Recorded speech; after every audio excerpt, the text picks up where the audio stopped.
Assalamualaikum warahmatullahi wabarakatuh. Pertama-tama kami ucapkan terima kasih kepada Bapak Tahir, SPD MSC yang telah memberikan kami kesempatan untuk menyelesaikan proyek kami, yaitu uji korelasi produk moment person. Sebelum kami memaparkan tentang apa itu uji produk moment person, izinkan kami memperkenalkan tim kami terlebih dahulu. Dimulai dari saya, perkenalkan nama saya Vira sebagai moderator dan teman saya. Perkenalkan nama saya Fitra Yanti sebagai pembicara pertama. Perkenalkan nama saya Wardania Tungkarma sebagai pembicara kedua.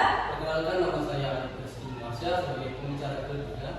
Perkenalkan saya Puan Putri sebagai pembicara keempat.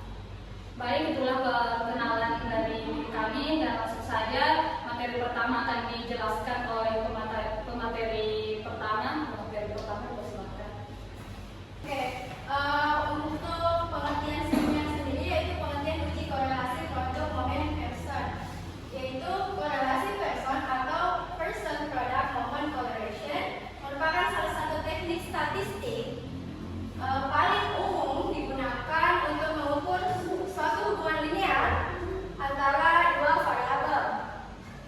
Next. Kemudian untuk tujuannya sendiri yaitu tujuan penggunaan korelasi person adalah untuk mengetahui seberapa kuat dan searah hubungan antara dua variabel dalam penelitian. Selain itu, korelasi person digunakan untuk menyederhanakan interpretasi data kuantitatif untuk melihat pola hubungan, membangun matriks korelasi, serta menjadi dasar bagi analisis statistik lanjutan seperti regresi dan prediksi. Next. Oke, selanjutnya akan dilanjutkan oleh teman saya, Wardania Tungkarma. Oke, saya pemateri kedua akan menjelaskan yaitu sejarah uji korelasi produk moment person. Konsep korelasi pertama kali diperkenalkan oleh Francis Galton pada akhir abad ke-19 ketika ia meneliti hubungan karakteristik fisik antar generasi. Gagasannya kemudian dikembangkan dan disempurnakan oleh Carey Pearson, seorang matematikawan dan pelapor statistik modern. Pada tahun 1896, Pearson memformalkan metode produk moment correlation yang kini dikenal sebagai korelasi Pearson. Metode ini menjadi salah satu landasan statistik parametrik dan banyak digunakan dalam penelitian pendidikan sosiologi, biostatistik, ekonomi. Iya. Oke, selanjutnya syarat uji korelasi Pearson. Syaratnya ada 5. Yang pertama adalah skala data. Data harus menggunakan skala interval atau rasio. Yang kedua, variabel berbentuk angka dan memiliki jarak yang bermakna antar nilai. Selanjutnya, hubungan bersifat linear. Yang pertama, pola hubungan antara variabel harus berbentuk garis lurus. Jika hubungan kurvilinear melengkung, hasil korelasi menjadi tidak akurat.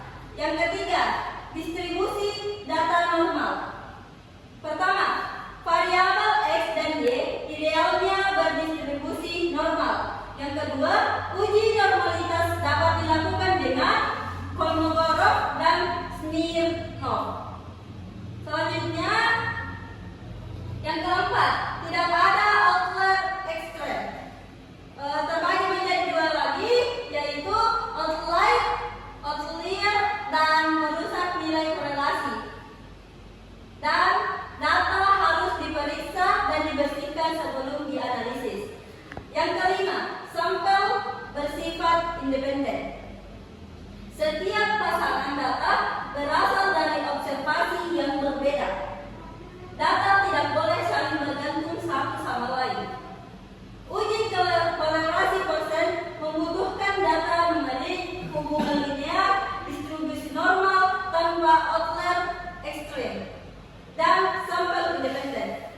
Pemenuhan syarat-syarat ini memastikan hasil analisis Pearson valid, kuat, dan dapat digeneralisasi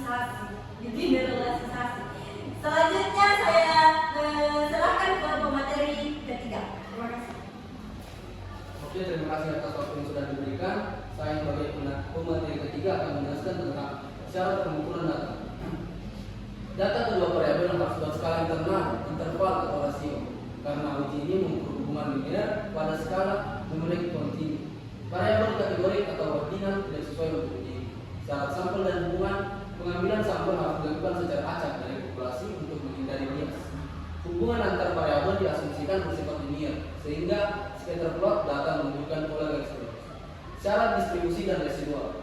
Data kedua variabel harus berdistribusi normal yang dapat diuji dengan Kolmogorov, Smirnov, atau Shapiro-Witten. Tidak boleh ada outlier ekstrem yang mengaruhi hasil, dan residual harus homoskedastis atau varians konstan. Dan syarat tambahan, jumlah sampel minimal sekitar 30 observasi untuk akurasi yang baik.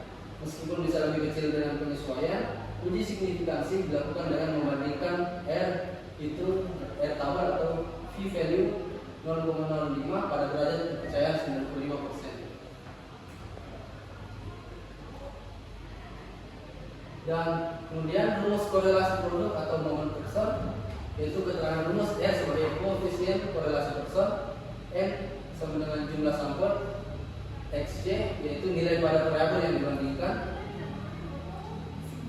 sigma XC total hasil perkalian tiap pasangan X dan Y, sigma X dan sigma Y yaitu total semua nilai X dan Y, sigma X pangkat 2 dan sigma Y pangkat 2 total kuadrat masing-masing variabel. Makna nilai korelasi atau R yaitu plus 1 hubungan sangat kuat dan positif, min 1 hubungan sangat kuat dan negatif, dan 0 tidak ada hubungan atau hubungan sangat lemah. Kegunaan digunakan untuk mengukur kekuatan dan arah hubungan dua variabel numerik pada skala yang diferensial.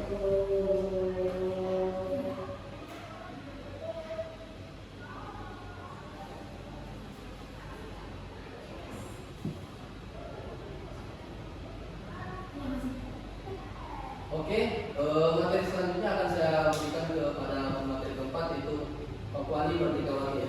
Silakan. Saya berdasarkan yang diminta oleh dosen kurangku, kami mengambil data dari skripsi dosen Kelapa. Data tersebut kami masukkan ke dalam Excel. Jadi sekarang akan saya jelaskan analisis menggunakan Excel. Jadi terdapat dua data pretest dan data post-testnya. Data tersebut kami input dan kami gunakan data analisis total. Hasilnya yang kami dapatkan nilai koefisiennya adalah 0,84. Kategorinya termasuk dalam kategori sangat kuat dan positif berdasarkan dari pedoman interpretasi korelasi berdasarkan studi Young 2019. Nah, selanjutnya next. Nah, data tersebut juga kami analisis menggunakan SPSS. Dalam SPSS sendiri, cara-cara atau langkah-langkahnya yaitu pertama, kami input datanya, kami masukkan dua data tersebut, data post-test dan data pretestnya atau data X dan data Y. Selanjutnya langkah-langkahnya itu klik bagian analyze, pilih bagian tools analyze. Selanjutnya pilih bagian correlate. Setelah itu pilih different. Setelah itu teman-teman akan ditunjukkan dengan semacam tabel, di mana teman-teman akan memilih bagian person dan memindahkan X dan Y tersebut ke tabel selanjutnya untuk dianalisis. Setelah itu hasil analisisnya yaitu nilai koefisiennya 0,847 dan nilai signifikannya yaitu kurang dari 0,001. Artinya bahwa hubungannya sangat kuat dan signifikan. Baik, adapun kesimpulan dari uji korelasi produk person. Uji korelasi produk person merupakan salah satu teknik analisis statistik yang sangat penting dan luas penggunaan dalam penelitian kualitatif. Melalui uji ini, peneliti dapat memahami hubungan antara dua variabel numerik secara lebih objektif, terukur, dan sistematis. Dalam makalah ini telah dijelaskan secara menyeluruh mengenai konsep dasar, sejarah, syarat-syarat, rumus, serta Microsoft Excel maupun SPSS.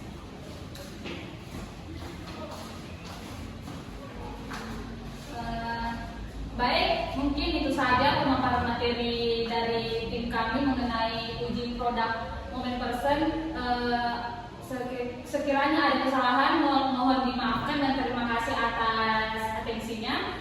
Saya mengucapkan Assalamualaikum warahmatullahi wabarakatuh. Terima kasih Pak. Terima kasih.